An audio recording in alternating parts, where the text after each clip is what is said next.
আল্লাহ পাক আরশে আজিম সৃষ্টি করেছেন।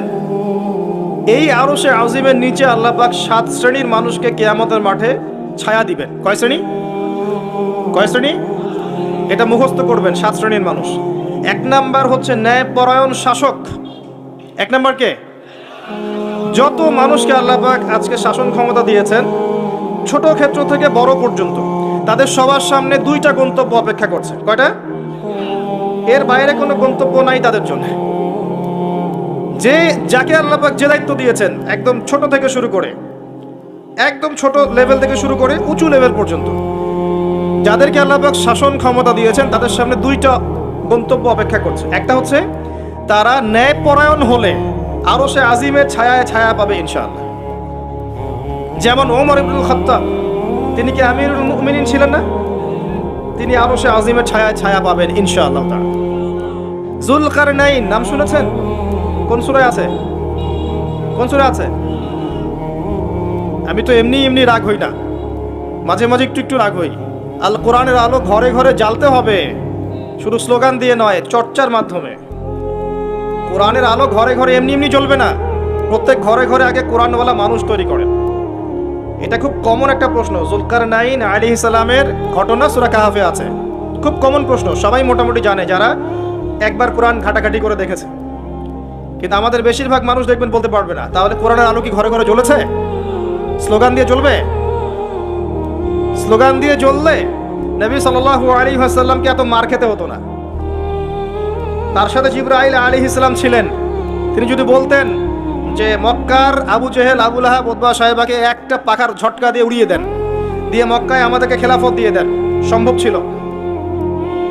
তায়েববাসীকে 2টা পাহাড়ে পিষে ফেলা পসিবল ছিল।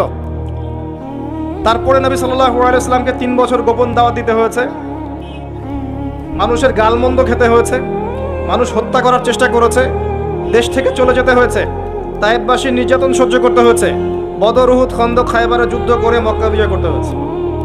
এমনি হয়েছে? খালি স্লোগান দিয়ে আইওয়াস শোডাউন করে কাজ হবে? কোরআনের আলো ঘরে ঘরে জ্বলবে তখনই যখন প্রত্যেক ঘরে কোরআনওয়ালা মানুষ তৈরি হবে ইনশাআল্লাহ। আল্লাহ পাক এটাই বলেছেন সূরা মেবি মাইদা বানা হলে, আমি ভুল করছি হয়তো, তবে আয়াতটা বলছি। আল্লাহ পাক বলেছেন ইয়া আইয়ুহাল্লাযীনা আমানু, হে মুমিনগণ, আলাইকুম আনফুসাকুম, তোমরা নিজেরা তোমাদের নিজেদের নফস ঠিক করো, নিজেরা নিজেদের নফসটা ঠিক করো।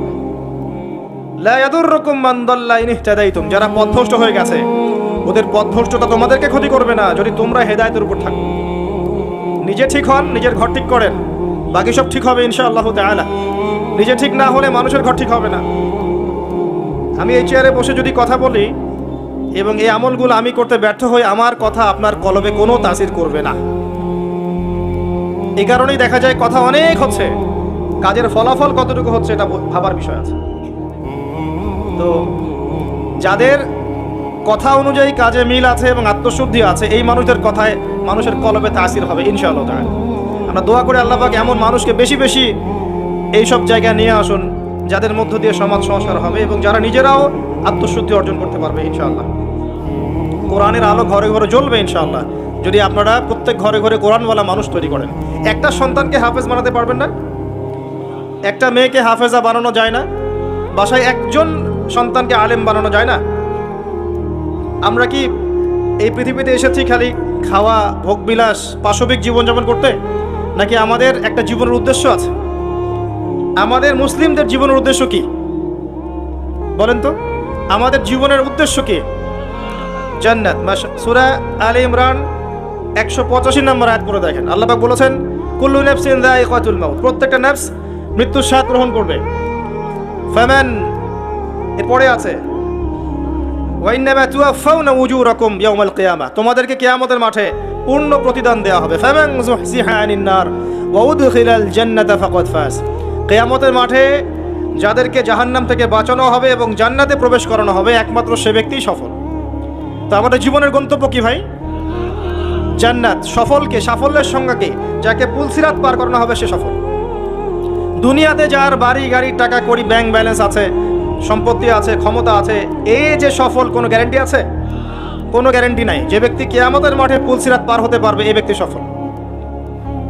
আর কে পার হতে পারবে? যে ব্যক্তি সূরা জারিয়াতের 56 নম্বর আয়াতের উপর আমল করবে। আয়াতটা কি? ওয়ামা খালাকতুল জিন্না ওয়াল ইনসা ইল্লা লিয়াবুদুন, আমি মানুষ এবং জিনকে শুধুমাত্র আমার ইবাদত করার জন্য সৃষ্টি করেছি। তো পৃথিবীতে যে আল্লাহর ইবাদত করবে, যার জীবনের গন্তব্য ঠিক রাখবে, সে ব্যক্তি সফল, আর কেউ সফল না। তা আমাদের উদ্দেশ্য কি ভাই? খালি বিয়ে করা, ঘর সংসার করা, বাচ্চা পয়দা করা, মারা যাওয়া? যাদের সমস্যা হচ্ছে আল্লাহর ওয়াস্তে এখান থেকে চলে যান প্লিজ।